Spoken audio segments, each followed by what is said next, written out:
शरद पवारांचे राष्ट्रवादी आणि अजित पवारांच्या राष्ट्रवादीचे विलीनीकरण होणार असल्याच्या चर्चांना अखेर अजित पवारांनी पूर्णविराम दिलाय। पुण्यातील पत्रकार परिषदेमध्ये ते बोलत होते। दोन्ही राष्ट्रवादीचे विलीनीकरण होणार नसल्याचं अजित पवारांनी स्पष्ट केलंय। तसंच सुप्रिया सुळे या इंडिया आघाडीमध्येच राहतील आणि त्या केंद्रामध्ये मंत्री होणार नाहीत असंही अजित पवारांनी स्पष्ट केलंय।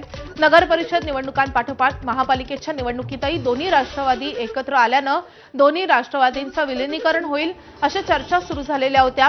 पिंपरी चिंचवडमध्ये अजित पवारांच्या राष्ट्रवादीच्या बॅनरवरील शरद पवारांच्या फोटोमुळे या चर्चांना आणखीनच हवा मिळालेली होती। तसंच अजित पवारांकडून शरद पवारांचं सातत्यानं होणारं कौतुकही या चर्चेमध्ये आणखीनच भर घालत होतं। मात्र आता खुद्द अजित पवारांनी या सगळ्या चर्चांना पूर्णविराम दिलाय।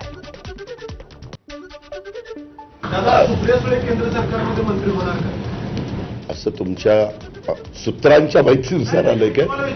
नाही, प्रश्नच येत नाही। ते काय युपीए मध्ये ना,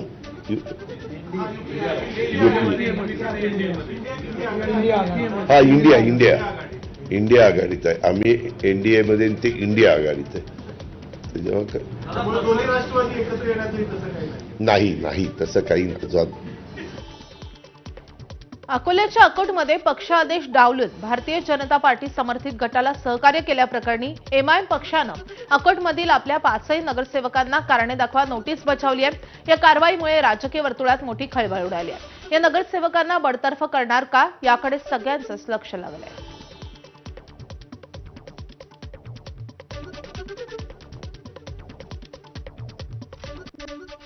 राज्य निवडणूक आयोगाचा आणखी एक निर्णय वादग्रस्त ठरण्याची शक्यता आहे।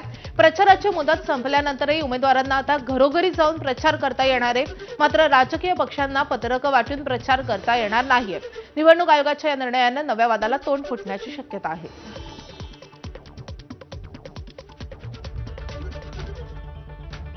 तर या बातम्यांसोबतच बुलेटिनमध्ये एक छोटासा ब्रेक पाहत राहा।